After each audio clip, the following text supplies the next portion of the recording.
નમસ્કાર. કોઈએ ક્યારે વિચાર્યું છે કે આપણને કેમ એવું કહેવામાં આવે છે કે અરે તારી આંખો તો તારા પપ્પા જેવી છે, કે પછી આ સ્માઇલ તો બિલકુલ મમ્મી પર ગઈ છે? આજે આપણે એ જ રહસ્યને ઉકેલવાના છીએ.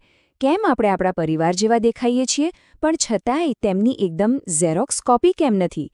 ચાલો આનુવંશિકતાના આ રસપ્રદ વિષયમાં ઊંડા ઉતરીએ. આ એ જ સવાલ છે જે કદાચ આપણે બધાએ ક્યારેક ને ક્યારેક અરીસા સામે ઊભા રહીને પોતાની જાતને પૂછ્યો હશે. અને તેનો જવાબ વિજ્ઞાનના બે બહુ જ મજબૂત વિચારોમાં છુપાયેલો છે. ભલે તે એકબીજાથી અલગ લાગતા હોય, પણ સાથે મળીને જ જીવનની આખી વાર્તા બનાવે છે. તો આ આખી વાત છે ને એ બે શબ્દોની આસપાસ ફરે છે. એક છે આનુવંશિકતા, જે આપણને આપણા પરિવાર સાથે જોડે છે, અને બીજું છે ભિન્નતા, જે આપણને બધાથી અલગ આપણી પોતાની એક ઓળખ આપે છે.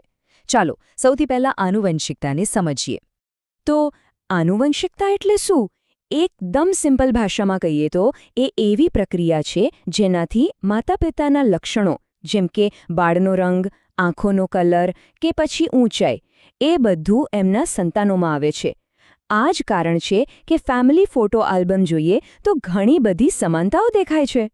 હવે ચાલો સિક્કાની બીજી બાજુ જોઈએ, એટલે કે ભિન્નતા. આ જે કારણ છે કે એક જ માતા-પિતાના બે સંતાનો હોવા છતાં કોઈ બે ભાઈ-બહેન ક્યારેય બિલકુલ એકસરખા નથી હોતા. ભિન્નતા એ કુદરતનો એક નિયમ છે જે ખાતરી કરે છે કે દરેક જીવ આ દુનિયામાં યુનિક છે, આ જોડ છે.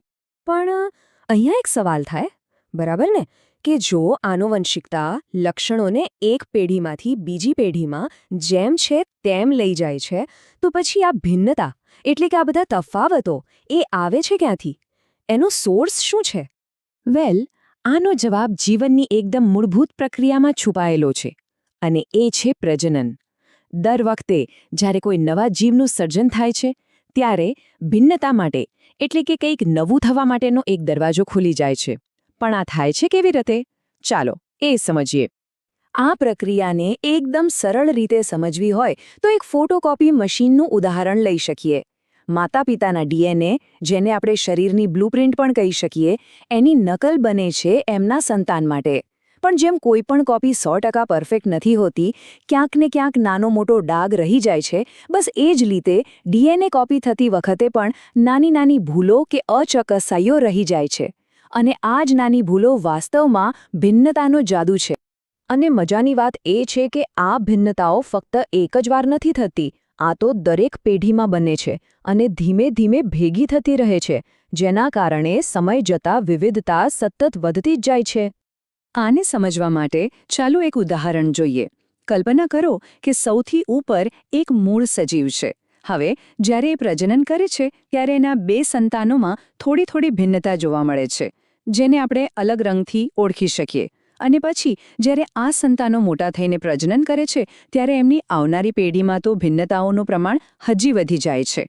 આ બહુ જ સરસ રીતે બતાવે છે કે કેવી રીતે પેઢી દર પેઢી વિવિધતા વધતી જાય છે. તો આપણે એ તો સમજ્યા કે ભિન્નતા કેવી રીતે આવે છે, પણ સવાલ એ છે કે એનું આટલું મહત્વ શું છે? શું અલગ હોવાનો કોઈ ફાયદો પણ છે? જી હા, બિલકુલ છે. અને એ ફાયદો પ્રકૃતિ માટે એક સુપર પાવર જેવો છે. અને આ જ સૌથી મહત્વની વાત છે. આ જે નાની નાની ભિન્નતાઓ છે ને, જે પેઢી દર પેઢી ભેગી થતી જાય છે, એ જ તો ઉત્ક્રાંતિનો, એવોલ્યુશનનો મૂળભૂત પાયો છે.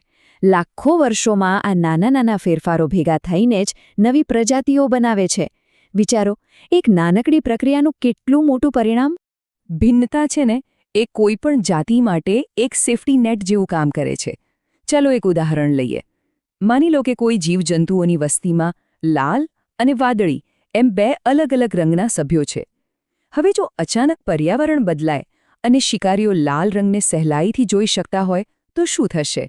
લાલ જીવજંતુઓનું શિકાર થઈ જશે, પણ વાદળી રંગના જીવજંતુઓ બચી જશે અને એમની જાતિ ટકી રહેશે. આ જ છે ભિન્નતાની તાકાત. એ ટકી રહેવાની શક્યતાઓ વધારે. તો આખી વાતને આપણે ટૂંકમાં સમજીએ તો આનુવંશિકતા આપણને આપણા મૂળ સાથે, આપણા પરિવાર સાથે જોડી રાખે છે, જ્યારે ભિન્નતા આપણને ભવિષ્યના પડકારો માટે તૈયાર કરે છે.